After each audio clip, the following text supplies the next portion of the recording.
Hello everyone, this is Suzanne Knabe-Nicole from Police Science Doctor with your weekly doses of police science snippets. The snippets are basically pieces of research that have been published, and I just extract the most important finding in my view, and I have selected only those that I think may be of use to practitioners. And hopefully you'll find these useful. Everyone who's on the free Police Science Doctor email list gets them into their inbox every Tuesday with a link to the original research. If you're not already on that list, just go to Google Police Science and click on Police Science Doctor and just register your details in the form that pops up or that you will find at the bottom of each page. So the first snippet for today or for this week is about homeless youth and re-victimization. In the article, they're actually referring to them as houseless youth, which is a new term for me. The snippet says that a study found that 92% of houseless youth had been victimized before leaving home, and 75% were victimized after that as well. Exposure to more types of childhood victimization significantly predict likelihood of experiencing more types of victimization after leaving home. So the more different kinds of abuse and the more abuse you experience whilst you were still living at home, the more you are likely to experience after you run away or you leave home, which is a very bleak prospect, to be honest. Significant indirect effects of childhood victimization risk on re-victimization after leaving home were found, occurring through both PTSD, post-traumatic stress disorder, and depression symptoms. Okay, so the effects of the abuse you've experienced can, through PTSD and depressive symptoms, can actually cause more violence to be experienced by these young people. So just to make people aware of that, obviously, if you're finding homeless youth, I hope that you have means and ways to help them. Second snippet is about protested police-involved deaths and the impacts they have on the community. It has been found that in cities where a citizen was killed by police, and this subsequently sparked protests and triggered external investigations, the rates of homicides increased following these events in more deprived cities. This is an American study. The findings suggest that protested police-involved deaths led to an increase in homicides and other violence due to the distrust within the communities whom police are meant to protect.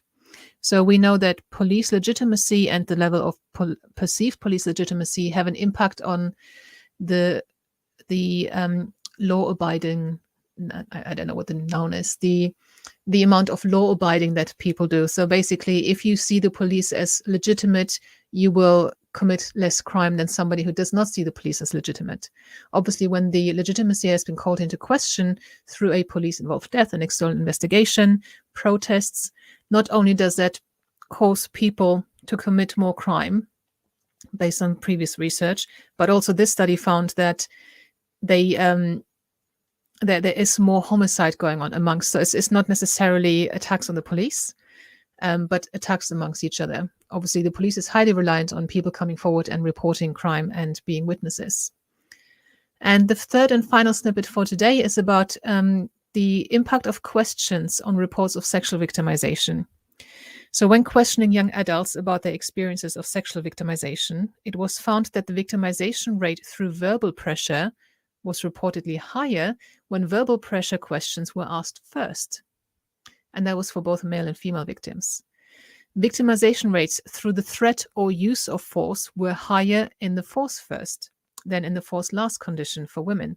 So if you're asking questions first about verbal pressure, you'll get more reports of incidents of verbal pressure.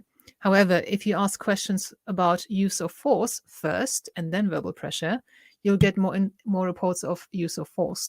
So this is just something a very interesting phenomenon to be aware of for anyone administering a questionnaire or some kind of survey or asking questions in person of people who were potentially victimized sexually. So this study was done on young adults.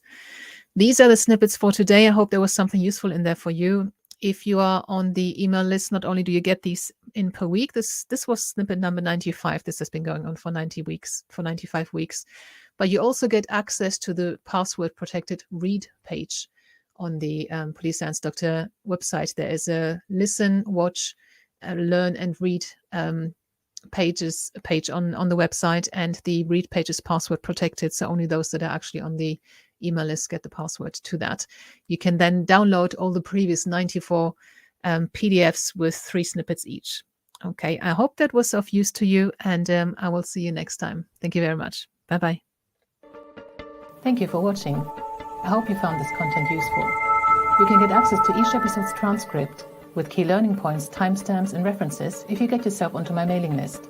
Just go to the main website on policesciencedoctor.com, and on the bottom of each page you will find a sign-up form for notifications of new content. Just enter your first name, your preferred email address, and the type of organization you work for. You will not get any spam. This is just for me to let you know about new content and for you to get access to all the transcripts.